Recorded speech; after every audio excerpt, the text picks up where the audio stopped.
अस्सलाम वालेकुम, मैं हूं शाहजेब खानजादा। मुल्की सियासत में कल दोपहर से सदर मुमलिकत डॉक्टर आरिफ अलवी के एक ट्वीट ने तनाज़ा खड़ा किया हुआ है और आज सदर मुमलिकत ने इस तनाज़े पर अपने सेक्रेटरी वकार अहमद की खिदमात वापस इस्टेब्लिशमेंट डिवीजन के सुपुर्द कर दी थी और उसके बाद उनके सेक्रेटरी वकार अहमद का जवाब भी सामने आ गया है। सदर मुमलिकत डॉक्टर आरिफ अलवी के कल के बयान ने एक नई आईनी और कानूनी बहस छेड़ दी है। सदर मुमलिकत के अख्तियारात और पार्लिमानी बालादस्ती से मुताल्लिक सवालात उठा दिए हैं। खुद रियासती निज़ाम पर भी सवालिया निशान लग गया है क्योंकि सदर मुमलिकत डॉक्टर आरिफ अलवी का दावा है कि ऐवान सदर के अमले ने सदर पाकिस्तान की बात नहीं मानी है, इसलिए उन्होंने अपने सेक्रेटरी वकार अहमद का तबादला कर दिया है। लेकिन अब से कुछ देर पहले वकार अहमद का सदर मुमलिकत डॉक्टर आरिफ अलवी को लिखा गया खत सामने आ गया है, जिसमें उन्होंने लिखा है कि सदर मुमलिकत ने मेरी खिदमात वापस कर दी, लेकिन मैं हक़ाइक़ सामने रखना चाहता हूँ। तासुर यह दिया गया कि सेक्रेटरी मज़कूरा बिल से मुताल्लिक किसी बेज़ाब्तगी का जिम्मेदार है। पाकिस्तान आर्मी एक्ट तरमीमी बिल 2 अगस्त को ऐवान सदर में मौसूल हुआ। 3 अगस्त को सदर मुमलिकत को यह बिल भेज दिया गया। तरमीमी बिल की 10 दिन की मुद्दत 11 अगस्त को पूरी होना थी। सदर ने ना बिल की मंजूरी दी और ना ही बिल पार्लियामेंट वापस भिजवाने का तहरीरी फैसला लिखा। ये फाइल अभी भी सेक्रेटरी के दफ्तर को वापस नहीं भिजवाई गई है। खत के मुताबिक ऑफिशियल सीक्रेट एक्ट तरमीमी बिल ऐवान सदर को 8 अगस्त को मौसूल हुआ, जिसे 9 अगस्त को सदर के दफ्तर को भिजवा दिया गया। इस बिल की 10 दिन की मुद्दत 17 अगस्त को पूरी होना थी। सदर ने ना इस बिल की मंजूरी दी, ना इसे मुस्तरद किया। मज़कूरा हक़ाइक़ से मालूम होता है कि मैंने इन बिल्स के मामले में ताख़ीर नहीं की और ना ही कोई बेज़ाब्तगी और कोताही बरती। ये दोनों बिल्स अभी भी सदर के दफ्तर में मौजूद हैं। मज़कूरा बिल्स 21 अगस्त तक सेक्रेटरी के ऑफिस में वापस नहीं भिजवाए गए, इसीलिए आपका मुझे दोबारा इस्टेब्लिशमेंट डिवीजन भेजने का फैसला इंसाफ पर मबनी नहीं है। वकार अहमद के खत के मुताबिक मैं सदर मुमलिकत से दरख्वास्त करता हूँ कि मामले की FIA या किसी भी एजेंसी से इंक्वायरी करवा कर कोताही के जिम्मेदारों का तयन करें। अगर सुप्रीम कोर्ट या कोई भी अदालत मुझे इन बिल्स पर वजाहत के लिए बुलाती है तो मैं अपनी बेगुनाही साबित करने के लिए रिकॉर्ड पेश कर सकता हूँ।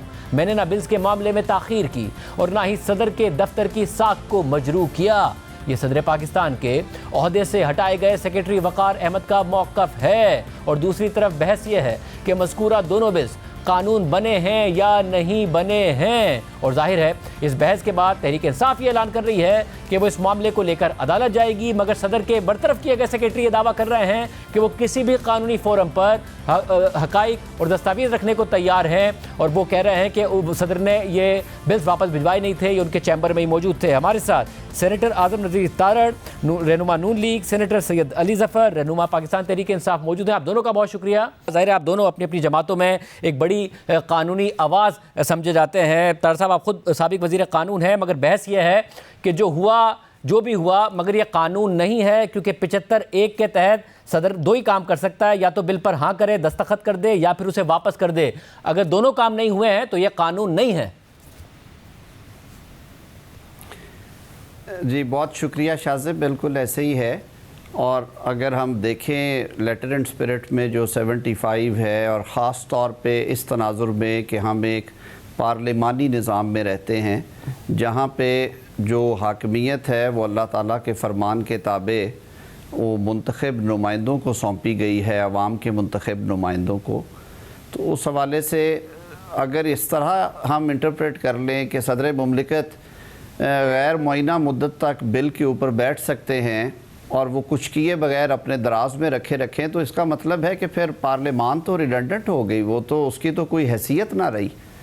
इसीलिए बड़ा वाज़े तरीके से लिख दिया गया है आर्टिकल 75 में 2 सिचुएशंस के जब दोनों ऐवानों से बिल पास हो जाए तो वो असेंट के लिए जाएगा सदर मुमलिकत के पास।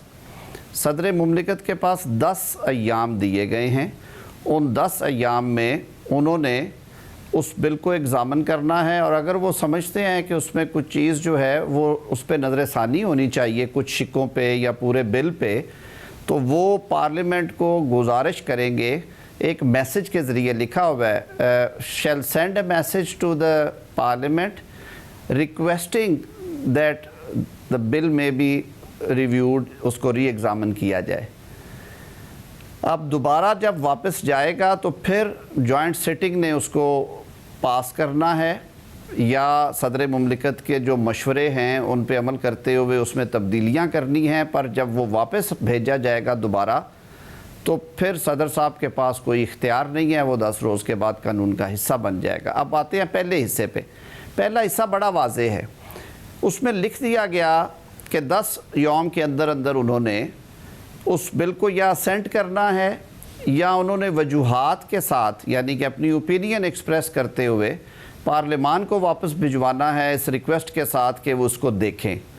अगर वो ये नहीं करते तो मैं तो बिल्कुल इस पे क्लियर हूँ कि वो कानून जो है, वो बिल जो है वो कानून बन जाएगा। क्योंकि अगर हम कहें कि ये डीमिंग असेंट नहीं है और सदर मुमलिकत इसको रख सकते हैं गैर मुअय्यना मुद्दत के लिए, तो जो बात मैंने शुरू में की है, ये फिर पूरी जो कॉन्स्टिट्यूशनल स्कीम है उसको मिलिटेट करती है। ये बात, वो पूरे का पूरा निज़ाम उल्ट जाएगा। जो पार्लियामान की बालादस्ती है वो ख़त्म हो जाती है। इसका मतलब है कि अगर सदर मुमलिकत पार्लियामान को किसी वजह से अंडरमाइन करना चाहते हैं, खुदा न खास्ता, या बेतौकीर करना चाहते हैं, तो जो भी बिल उनकी तरफ जाएगा असेंट के लिए, वो उसे अपने दराज में रख दें और अपने अमले से पूछते रहें कि बेटा वहीं पड़ा है कि भेज दिया वापस। अली ज़फ़र साहब, क्योंकि ज़ाहिर आप नहीं होता अली ज़फ़र साहब, क्योंकि आपकी राय यह है कि ये कानून नहीं बना है, मगर अब तारड़ साहब ये कह रहे हैं कि इस तरीके से तो सदर साहब को इख्तियार मिल जाएगा कि बिल उनके पास आया, उन्होंने दराज में रख दिया, उसके बाद वो कानून ही नहीं बनेगा और पार्लियामेंट की बेतौकीरी होगी। जी ऐसी बात नहीं है शाहजेब साहब। आर्टिकल 75 बताता है कि कानून साजी किस तरह होनी है, कानून किस तरह बनेगा। और आर्टिकल 75 अगर आप देखें तो ये 2 स्टेजेस पे है। स्टेज 1 की पहले बात करते हैं। स्टेज 1 ये है कि नेशनल असेंबली और सेनेट ने बिल पास कर दिया और प्रेसिडेंट साहब को भेज दिया कि आप इसको देखें। अब 75 ये कहता है स्टेज पे कि प्रेसिडेंट साहब के पास 2 इख्तियारात हैं, या तो उसको असेंट करेंगे, असेंट का मतलब ये है कि वो उसको साइन करेंगे, अगर वो साइन कर देते हैं तो वो कानून बन जाएगा, और दूसरी ऑप्शन उनके पास ये है कि वो उसको वापस भेज दें अपने कमेंट्स के साथ। अब अगर वो साइन नहीं करते तो कानून नहीं बनेगा। बेशक वो गलती करें, वापस ना भेजें या भेजें, वो अलग बात है, वो एक एडमिनिस्ट्रेटिव साइड है, लेकिन कानून नहीं बनता। वो इंपॉर्टेंट चीज ये है, कानून इसलिए नहीं बनता कि इधर इस स्टेज 1 पे ये आइन नहीं कहता कि ये डीम किया जाएगा या ये माना जाएगा कि अगर 10 दिन में उन्होंने साइन नहीं किया तब भी कानून बन जाएगा। ये डीमिंग प्रोविजन स्टेज 1 के लिए नहीं है। स्टेज 2 पे अब आते हैं। अगर ये प्रेसिडेंट साहब असेंट नहीं करते तो फिर कानून कैसे बनेगा ये बिल, उसका तरीका स्टेज 2 में दिया हुआ है। और स्टेज 2 में तरीका ये दिया है कि अगर प्रेसिडेंट साहब साइन नहीं करते तो फिर ये मामला ज्वाइंट पार्लियामेंट में जाएगा, और ज्वाइंट पार्लियामेंट जो है वो फिर अगर उसको कंसिडर करके दोबारा भेज देता है प्रेसिडेंट साहब को, और प्रेसिडेंट साहब फिर असेंट नहीं करते, तो तब आइन कहता है कि 10 दिन के अंदर अंदर वो साइन के बगैर भी, असेंट के बगैर भी वो समझा जाएगा कि वो असेंट हो गई है। तो एक तरफ तो बात यह है, पहला सवाल आपका ये होना चाहिए कि क्या ये कानून बना है। मेरी नजर में ये कानून नहीं बना, ये कागज का टुकड़ा है जब तक कि पहली स्टेज पे साइन नहीं होता। दूसरा सवाल ये है कि अगर साइन नहीं होता तो फिर इसका क्या तरीकाकार है कानून बनने का, वो भी मैंने बताया कि वो स्टेज 2 में है, जब ज्वाइंट पार्लियामेंट बैठेगा। तो एज ऑफ नाउ अगर ये जो नुक्ता है तारड़ साहब का, साहब के जी, फिर तो प्रेसिडेंट रख के ही बैठे रहे, तो आप ये कह रहे हैं अगर 10 दिन में वो नहीं करते तो ये असेंट नहीं होगा, मगर क्या फिर रिटर्न ख्याल किया जाएगा कि रिटर्न हो चुका है, ये डीम रिटर्न है? ये फिर इसका मतलब ये है कि उन्होंने नहीं माना, तो अब इसका तरीकेकार ये नहीं है कि वो सारी उम्र प्रेसिडेंट साहब बैठे रहेंगे। इसका तरीकेकार ये है कि वो प्रेसिडेंट साहब ने नहीं असेंट किया तो ज्वाइंट पार्लियामेंट में मामला जाएगा, और पार्लियामेंट जो है वो फिर उसको ज्वाइंट पार्लियामेंट उसको वापस भेज सकता है। यही तरीका है। आपको शाहजेब साहब, आप बड़े इन्वेस्टिगेटिव रिपोर्टर हैं माशाल्लाह। आपको मैं एक और जिक्र करता चलूं कि ये इस अमेंडमेंट से पहले स्टेज 1 पे लिखा हुआ था, आइन में ये लिखा था बड़ा क्लियरली कि स्टेज 1 पे अगर वो 10 दिन में वो नहीं मानते या उसको रिटर्न नहीं करते तो फिर वो डीम्ड असेंट हो जाएगी। लेकिन जब ये तरमीम की गई तो तरमीम में वो शिक निकाल दी गई और एक नई स्टेज बना दी गई, स्टेज 2, और वहां स्टेज 2 में कहा गया कि स्टेज 2 में अब असेंट डीम की जाएगी। यानी कि अगर जॉइंट पार्लियामेंट तारड़ साहब ये जो बात अली ज़फ़र साहब कर रहे हैं, ये पहले ये था कि प्रेसिडेंट के पास भेजा जाएगा और 7 दिन के अंदर अगर प्रेसिडेंट ने नहीं किया कुछ तो उसको समझा जाएगा कि उनकी हाँ कंसीडर की जाएगी, असेंट समझा जाएगा। उसको वाकई तब्दील किया गया, तब्दील करके 75 की शिक 2 डाली गई, तो वो इसी पर्पस के लिए डाली गई ना तारड़ साहब। और जो आपका कंसर्न है कि फिर तो वो बेतौकीरी करेंगे और कानून को लेकर बैठ जाएंगे, अली जफर साहब कह रहे हैं कि नहीं, ये रिटर्न ख्याल होगा, ये असेंट नहीं ख्याल होगा, ताकि फिर बेतौकीरी नहीं होगी। मगर अब क्योंकि है नहीं पार्लियामेंट तो आ नहीं सकता ज्वाइंट सेशन के सामने। देखिए जो बी है ना जी, बी में किसी किस्म की 1B में कोई तरमीम नहीं हुई, उसके बाद 2 डाला गया और 2 में ये कहा गया कि क्योंकि वो वहाँ इसी तरह की लैंग्वेज थी, ये मेरे बिल्कुल सामने है, मैं अगर इसे पढ़ दूँ तो बहुत वाज़ेह हो जाएगा और उसमें किसी किस्म की चेंज नहीं आई। 75(1) बी कहता है in the case of a bill other than a money bill, यानी बजट से रिलेटेड बिल जो है उसमें ये सारा अप्लाई नहीं करता, वो कौमी असम्बली में जब पास हो गया तो वो पास है। Return the bill to the Majlis Shura parliament with a message requesting that the bill or any specified provision thereof be reconsidered and that any amendment specified in the message be considered।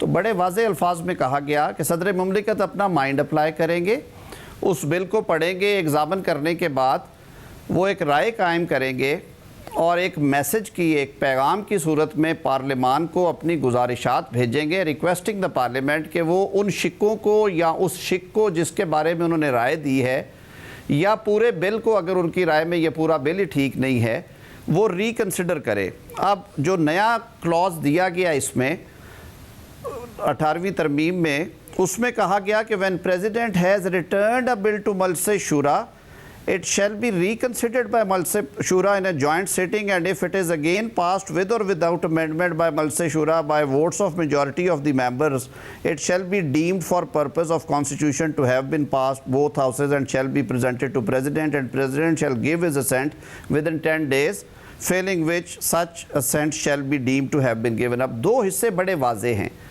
पहला हिस्सा सिर्फ उन्हें एक इख्तियार देता है, उनके पास 10 रोज़ का टाइम दिया जाता है और कहा जाता है कि आप अपना माइंड अप्लाई करें, आप इस बिल को एग्ज़ामिन कर लें, अगर आपकी राय में उस बिल में कोई कमी बेशी है, वो नज़र सानी का मुतकाज़ी है आपकी राय में, तो आप उन शिक्कों का जिक्र करें या पूरे बिल के बारे में अपनी राय दें और पार्लियामान को भिजवा दें विदिन 10 डेज़, वरना यहाँ पर टाइम ना दिया जाता और फिर ये पड़े रहते 10 रोज़ तक। अगर तो सदर मुमलिकत, जैसे कि उन्होंने बहुत सारे बिल वापस भेजे हैं हमें, जब हम हुकूमत में थे कुछ बिल मौसूल हुए, उन्होंने उस पर रीज़न्स दिए और वापस कर दिए। आपको याद होगा कि पहले नैब कवानीन जब बने थे, दोनों ऐवानों में उन्होंने मैसेज लगा के भेजा, हमने दोबारा रिकन्सिडर किया। इलेक्शन का पहले एक अमेंडिंग बिल था, उस पर भी ये हुआ। इस दफ़ा उन्होंने टोटल इलेक्शन है उनके पार्ट के ऊपर और उन्होंने उसको रख दिया दराज में और 10 दिन गुजर गए। अब जो मैंने पहली बात की है, मैं बहुत वाज़े हूँ, हर बंदे की एक अपनी राय होती है, मेरी राय इस पे बहुत क्लियर है कि ऐसी सूरत में 11वें रोज़ वो बिल जो है वो नोटिफाई हो जाएगा, वो पब्लिश हो जाएगा और वो एक्ट बन जाएगा, क्योंकि सदर मुमलिकत को जो आइन ने इख्तियार दिया था उन्होंने वो इख्तियार इस्तेमाल नहीं किया। तो अगर ये कहते हैं कि ये उनकी कंसेंट नहीं है, तो सिर्फ उस सूरत में नहीं है जब उन्होंने एक्सप्रेसली की, लैंग्वेज बहुत क्लियर है। मेरे ख्याल में इसमें अली जफर साहब, ये जो बात है कि प्रेसिडेंट के पास जो वापस भेजने का ऑप्शन है, जो 75B का, जिसका तारड़ साहब भी जिक्र कर रहे हैं, वो है कि with a message requesting that the bill or any specified provision thereof be reconsidered and that any amendment specified in the message be considered. उसके बाद 75(2) किक इन होता है। क्योंकि सदर ने पैगाम के साथ वापस नहीं भेजा, इसलिए तारड़ साहब ये कह रहे हैं कि फिर किक इन हो गया, जिसकी वजह से ये असेंट हो गया और ये कानून बन गया। सदर साहब दराज में रख के नहीं बैठ सकते। अब तो उनके सेक्रेटरी भी कह रहे हैं कि सदर साहब ने तो मुझे भेजा ही नहीं था, ये तो उनके चैम्बर से वापस नहीं आया। जी देखिए, मेरा इतराज आइडियली ये होना चाहिए था, जो बिल्कुल आइन की एग्जैक्ट प्रोविजन है कि प्रेसिडेंट साहब को चाहिए था कि वो इसको वापस भेज देते, रिजेक्ट करते वक्त साथ उसके अपने जो रीजंस हैं, जो वजूहात हैं रिजेक्ट करने की, वो भी भेज देते। आइडियल ये सिचुएशन थी। लेकिन ये मेरा इशू नहीं कि उन्होंने ये नहीं किया, क्यों नहीं किया, वो अलग एक बहस है। अज्यूम करें कि उन्होंने नहीं किया और हकीकत भी ये है कि उन्होंने नहीं किया। जब उन्होंने ये उसको वापस अपने रीजंस के साथ नहीं भेजा, तो क्या आप ये अज्यूम कर सकते हैं किसी आइन की शिक के बगैर कि वो ऑटोमेटिकली कानून बन गया? जबकि आइन कहता है कि कानून ऑटोमेटिकली सिर्फ तब बनेगा जब ये रिटर्न्ड जो बिल है वो जॉइंट पार्लियामेंट भेजेगा, उस स्टेज 2 पे ही वो डीमिंग प्रोविजन आती है, वरना स्टेज 1 पे आइन डीमिंग प्रोविजन डाल देता। ये बिल्कुल इस तरह है कि जिस तरह बहुत सारे कवानीन हैं जो कहते हैं कि अदालत ने 6 महीने में फैसला करना है, लेकिन जब अदालत फैसला नहीं करती तो क्या हम ये अज्यूम कर सकते हैं कि जज के सिग्नेचर के बगैर, जज के फैसले के बगैर वो जजमेंट आ गई? ऐसी बात तो कम से कम आइन और कानून के मुताबिक दुरुस्त नहीं है मेरी नजर में। बड़ा वाजे सिचुएशन है कि प्रेसिडेंट साहब ने वापस नहीं भेजा, उन्होंने साइन भी नहीं किया। तो एक चीज है कि क्या साइन ना करने से कानून डीम हो गया, वो बन गया, वो तो क्लियर है कि वो नहीं बना। अब उन्होंने वापस नहीं भेजा, ये उनकी शायद गलती है। क्या वजह थी? उनकी एडमिनिस्ट्रेशन ने नहीं भेजा, उनके स्टाफ ने नहीं भेजा, उन्होंने नहीं भेजा, ये एक और अली साहब, क्या आपकी गुफ्तगू हुई है सदर साहब से? क्योंकि अब से 10 दिन पहले उन्होंने कोई 13 बिल्स वापस भेजे हैं। अब खबरें चलती रही जा रही, एक बिल 2 तारीख को गया है, 12 अगस्त को 10 दिन हो जाते हैं, एक 8 को गया है तो 18 को 10 दिन हो जाते हैं, फिर खबर चलती है उसके 24 घंटे बाद उनका मौक़िफ़ आता है। अब उनके सेक्रेटरी जिनको उन्होंने की सर्विसेज वापस की हैं वो कह रही है तो सदर के चैम्बर से नहीं वापस है। आपकी कोई बात हुई है कि क्या उनका मौक़िफ़ है सब पर, कि क्या हुआ, जब आप खुद भी कह रहे हैं कि आइडियली उन्हें वापस भेजने चाहिए था? जी नहीं, मेरी बात नहीं हुई, लेकिन वो अपना मौक़िफ़ जरूर पेश करेंगे। एक चीज तो बड़ी वाजे है, और अगर आप ये नोटिफिकेशन देखें हुकूमत की और जो प्रेस कॉन्फ्रेंस सुने जो मिनिस्ट्री ने की थी, तो बड़े वाजे तौर पे उन्होंने ये कहा है कि ये साइन नहीं किया सदर साहब ने। नोटिफिकेशन भी कहती है कि हम इसको डीम करते हैं कि ये कानून बन गया। अब इसका कोई हक आइन गवर्नमेंट को नहीं देता, हुकूमत को नहीं देता कि वो एक कानून को अज्यूम कर लें। एक बात जरूर हो रही है कि प्रेसिडेंट साहब ने ये ट्वीट जो है अपना 24 घंटे या 25 घंटे बाद क्यों किया, ये बात दुरुस्त है। लेकिन आप दूसरी तरफ ये सोचें कि अगर ये ट्वीट ना की होती तो क्या एक कानून जो कागज का टुकड़ा है, जो कानून नहीं बना, वो हमें पता ही ना चलता कि कभी साइन हुआ ही नहीं, और फिर हम उसको कानून समझ के उसको इंप्लीमेंट कर देते। सर अली साहब मैं ये जानना चाहूंगा कि फिर ये ट्वीट करने से पहले क्या उन्होंने कानूनी मुशावरत आपसे की? क्योंकि उनके ट्वीट में तो ये अजम्पशन है कि कानून बन गया है, वो तो खुद माफी मांग रहे हैं लोगों से जो इससे मुतासिर होंगे, जैसे सदर साहब खुद भी अज्यूम कर रहे हैं कि ये कानून बन गया है। जी देखिए, मेरे लिहाज से वो अज्यूम नहीं कर रहे, मेरे लिहाज से वो बहरहाल इसकी एक्सप्लेनेशन वही देंगे, हो सकता है अज्यूम कर रहे हो, लेकिन मेरी नजर में वो शायद माफी इसलिए मांग रहे हैं कि उन्होंने जो 24 घंटे या 25 घंटे बाद ये इन्फॉर्म किया लोगों को, और उस अरसे में अगर कोई किसी किस्म का अबहाम की वजह से किसी के खिलाफ एक्शन हो गया तो शायद वो उसके लिए अपनी अपोलोजाइज कर रहे हैं कौम से, या शायद इसलिए अपोलोजाइज कर रहे हो कि मैंने रीजंस के साथ नहीं भेजा।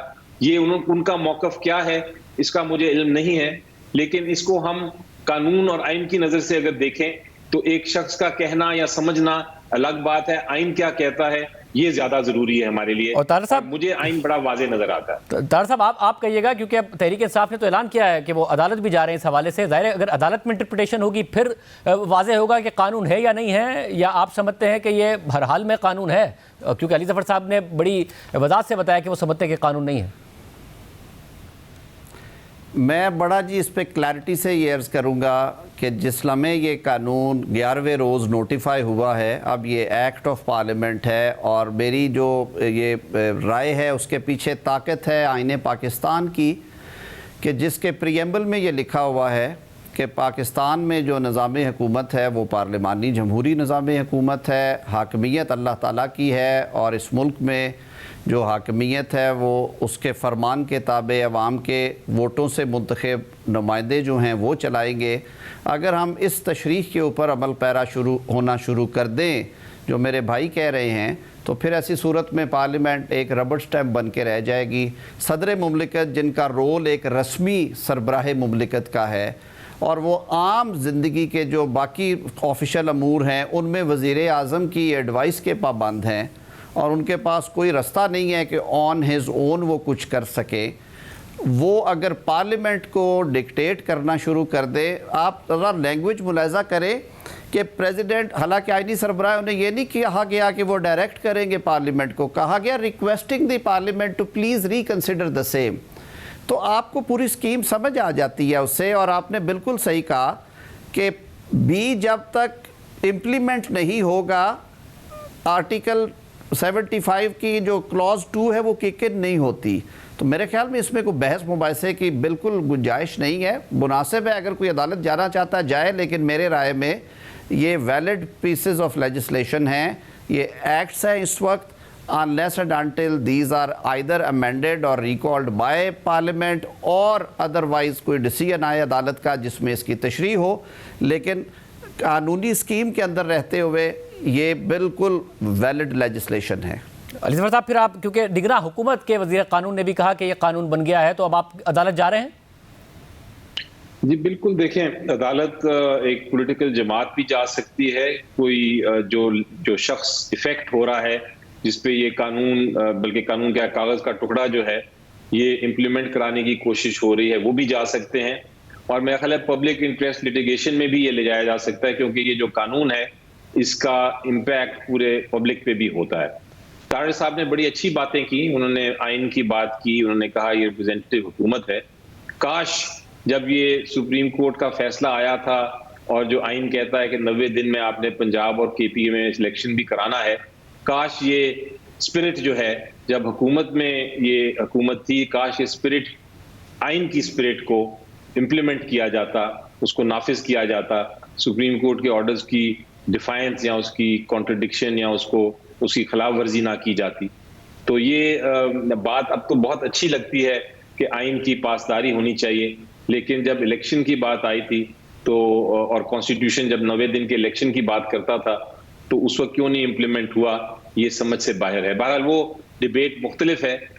फिलहाल इस आइन की जो बात कर रहे हैं आर्टिकल 75 की, मेरा ख्याल है बिल्कुल वाज़ेह है। और जिस तरह मैंने पहले भी जिक्र किया, काफ़ी बार आपके प्रोग्राम पे भी कहा कि जब एक, मेरी नज़र में एक कानून जो है वो आइन के इतना क्लियरली खिलाफ हो, तो फिर सुप्रीम कोर्ट या अदालतें जो हैं वो उसी को आइन के मुताबिक फिर फैसला करती हैं। और आइन के मुताबिक यही फैसला नजर आ रहा है मुझे अदालतों की तरफ से कि ये कानून नहीं बना, ये कानून नाफिज नहीं हो सकता जब तक जॉइंट पार्लियामेंट इसको कंसिडर ना करे और वापस ना भेजे प्रेसिडेंट साहब के पास, तब बेशक डीमिंग प्रोविजन आ सकती है। कानूनी राय आपने सुनी। प्रोग्राम में एक ब्रेक शामिल करते हैं। एक और अहम खबर है इमरान खान साहब के हवाले से, और अटक जेल में उनके जो हालात हैं उस हवाले से बहुत अहम खबर आई, उस पर तफसील से बात करेंगे एक ब्रेक के बाद।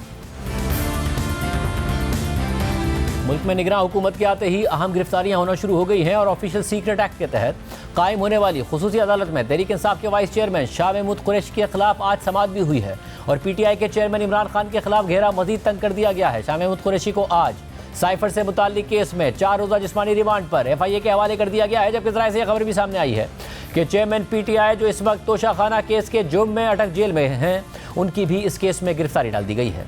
दूसरी तरफ जेल में इमरान खान की मौजूदा सूरत हाल और सहूलियात से मुताल्लिक अटक के एडिशनल डिस्ट्रिक्ट एंड सेशन जज शफकतुल्लाह खान की रिपोर्ट सामने आई है, जिसे तहरीक इंसाफ ने सोशल मीडिया पर शेयर भी किया है, जिसमें इमरान खान की प्राइवेसी से मुताल्लिक सवालात उठाए गए हैं।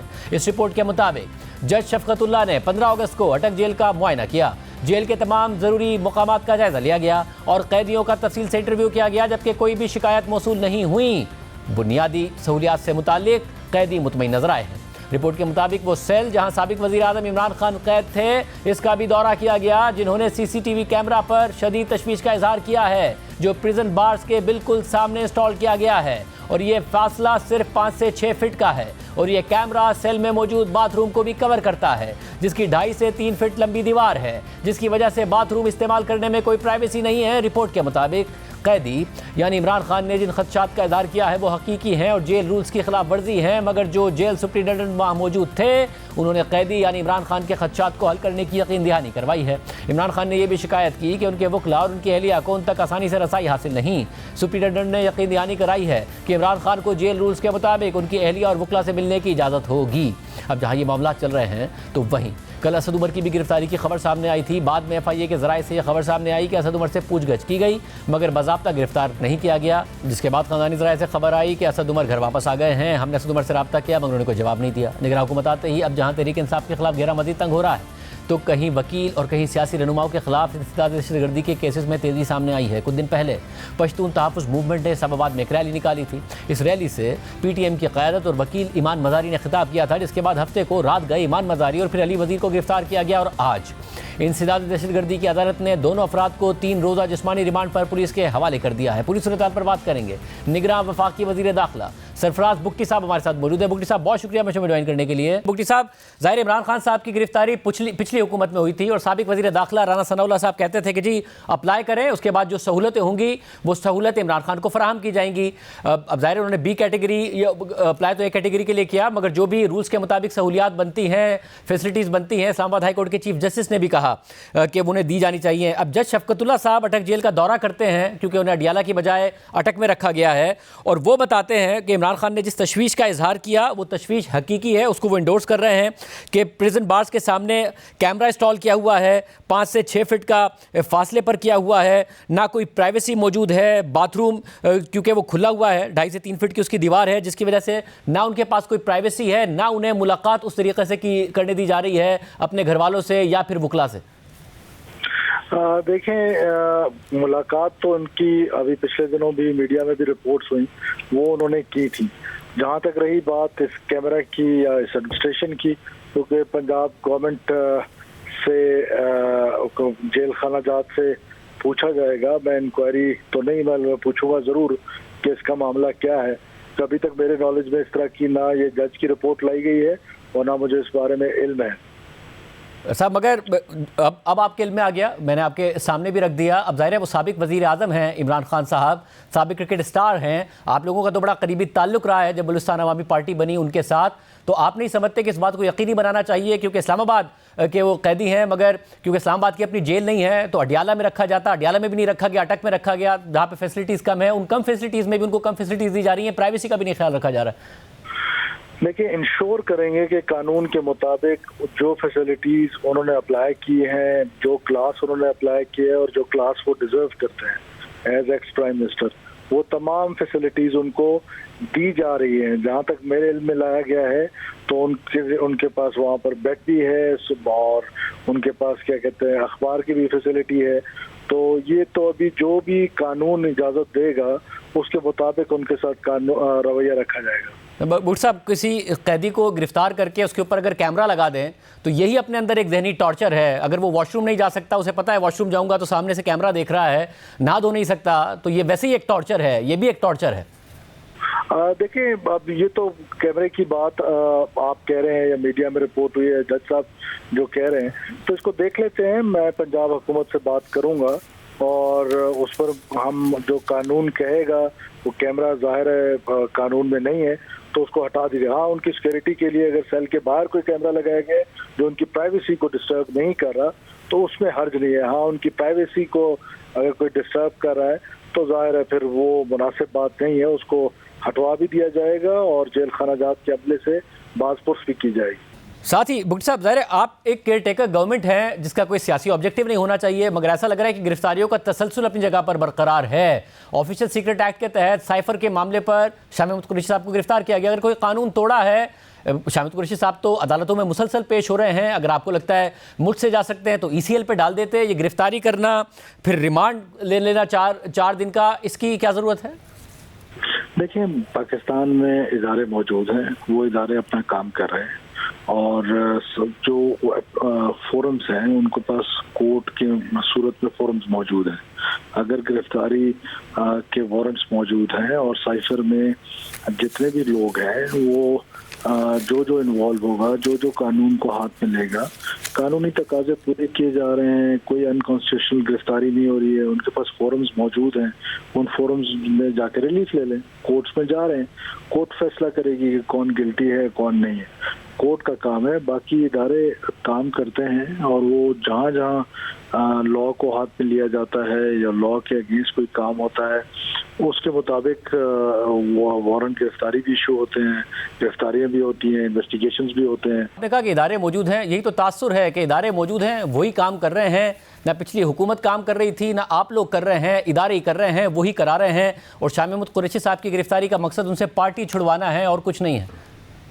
आप जिन इदारों का जिक्र करें, मैं उन इदारों की बात नहीं कर रहा हूँ। मैं पाकिस्तान में प्रोसिक्यूशन डिपार्टमेंट है, पाकिस्तान में पुलिस है, पाकिस्तान में जो भी कॉन्स्टिट्यूशनल फोरम्स हैं वो अपना काम करें, कॉन्स्टिट्यूशनल इदारे अपना काम करें। जिन इदारों की तरफ आप जिक्र करें उनका काम सिक्योरिटी को देखना है, इंटरनेशनल और नेशनल सिक्योरिटी को, वो काम कर रही हैं और ये इदारे अपना काम कर रहे हैं। अच्छा, मगर मुल्क के साबिक वज़ीर ख़ारजा हैं, वैसे भी किसी शख्स को उसकी आज़ादी से महरूम किया जाए, उनसे तहकीकात वैसे भी हो सकती थी, रोज़ाना बुला के हो सकती थी, उन्हें गिरफ्तार कर लिया गया है।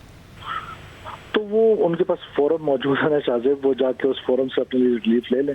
अब हमें ज़रूरत थी, जिस FIA को ज़रूरत थी उनकी, उन्होंने इन्वेस्टिगेशन करना है। साइफर कोई छोटा इशू नहीं है, ये बहुत बड़ा एक इस मुल्क में उसकी एक हाइप क्रिएट की गई थी, उसको इन्वेस्टिगेट करना, उनकी कस्टडी ज़रूरी समझी थी उस इदारे ने, FIA ने, तो उन्होंने उसकी कस्टडी कोर्ट से डिमांड कर ली और कोर्ट ऑफ लॉ ने उसको कस्टडी दे दी 4 दिन के लिए। तो मेरा ख्याल है कि इट इज़ नथिंग, बाकी ठीक है, वो सीनियर हैं, बुजुर्ग रहनुमा हैं इस मुल्क के, हमें उसकी कदर है और ना हम किसी पार्टी का हम तो केयर टेकर हैं। हाँ, ये ज़रूर है कि लॉ जो है वो अपना कोर्स में काम कर रही है और हम उसको इंश्योर करेंगे कि कोई इस तरह का जगह कोई, हम तो सुपरविजन कर रहे हैं, अगर कहीं कोई कोताही होगी तो एज अ सुपरवाइजर हम उसको ठीक करेंगे। साहब, क्योंकि बतौर वज़ीर दाखिला आपके मातहत है FIA, तो जो कुछ FIA कर रहा है वो आपके मातहत होते हुए आपके अहकामात के तहत और आपकी इजाज़त के तहत कर रहा है या वो भी इदारों के तहत कर रहा है? देखिए, मुल्क में बार बार आप इदारों का जिक्र करें, मैं FIA का जिक्र कर रहा हूँ। इदारों के तहत नहीं कर रहा है, FIA का एक DG है, इसका एक पूरा स्ट्रक्चर है, वो स्ट्रक्चर के तहत काम करती है। जहाँ जहाँ लॉ में को ब्रेक किया जाता है, जहाँ उनको ज़रूरत होती है, अनआइडेंटिफाइड तो नहीं छोड़ा जा सकता अगर कोई गैर कानूनी काम हुआ है। अगर साइफर है तो साइफर एक इशू तो है, साइफर का इशू PTI ने पहले पूरी कौम को बताया, तो अब उसको इन्वेस्टिगेट करना तो ज़रूरी है और FIA ने ऐसा समझा है कि उनको गिरफ्तार करके उनसे इन्वेस्टिगेशन की जा सकती है, तो उन्हें गिरफ्तार कर लिया गया और उनके पास, फिर मैं कह रहा हूँ कि फोरम मौजूद हैं। कोई अनकॉन्स्टिट्यूशनल काम FIA नहीं कर रही, कोई गैर कानूनी काम FIA नहीं कर रही। FIA ने जब कोई गैर कानूनी काम किया, यकीनन हमारी सुपरविजन भी होगी और हम उनसे पूछ भी करेंगे। एक और गिरफ्तारी हुई और वो ज़ाहिर पुलिस ने की, और वो भी आपके मातहत है, इस्लामाबाद पुलिस ने की। रात 1:40 पर FIR होती है, ईमान मज़ारी साहिबा को गिरफ्तार किया जाता है और उनके घर वालों का दावा है कि घर में पुलिस और सादा कपड़ों में मलबूस अफराद रात के अंधेरे में ज़बरदस्ती दाखिल हुए, दरवाज़ा तोड़ा, ईमान मज़ारी को घसीट कर ले गए, साथ में CCTV का security system, mobile phones, laptop सब ले गए। जो ईमान मज़ारी गिरफ्तार होती हैं, अली वज़ीर साहब गिरफ्तार होते हैं, तो इन्हें गिरफ्तार करना ही था, इदारों ने कहा था, या फिर कोई और वजह थी?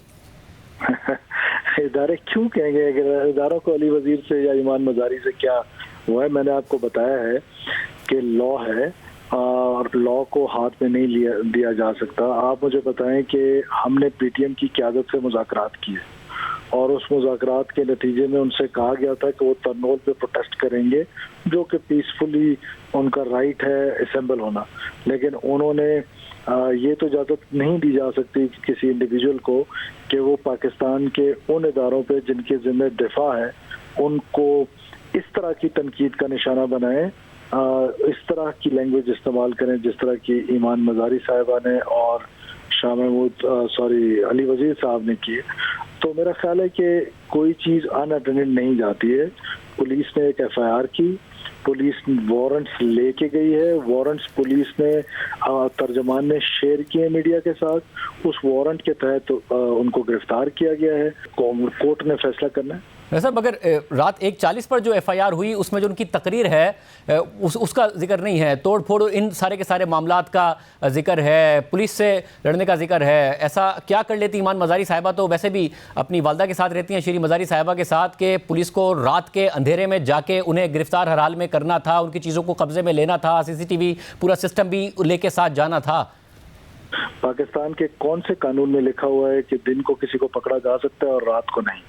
देखिए, ये पाकिस्तान की पुलिस अपना काम कर रही, उनको अपना काम करते रहना चाहिए। वो दिन को पकड़े, रात को पकड़े, इससे कोई फर्क नहीं पड़ता। मुलजिमा है वो, और मुलजिमा जो है वो अपना वो फेस करेगी अपना ट्रायल, और कोर्ट्स ये डिसाइड करेंगे कि वो उनका जो इन पर FIR का मतन है आया, वो क्या उसकी सजा मुकर्रर करते हैं। मगर बुटी साहब, जब आपने कहा पाकिस्तान के किस कानून में लिखा हुआ है कि रात में नहीं गिरफ्तार कर सकते, क्या ऐसी वजह थी कि गिरफ्तार रात को 2 बजे घर में घुस के करना था? क्या उनके पास कोई असलहा था? दहशतगर्द छुपाए हुए थे उन्होंने कि इतनी अर्जेंट गिरफ्तारी करनी थी? एक 40 पर FIR डालकर दूसरी FIR तो बाद में की है।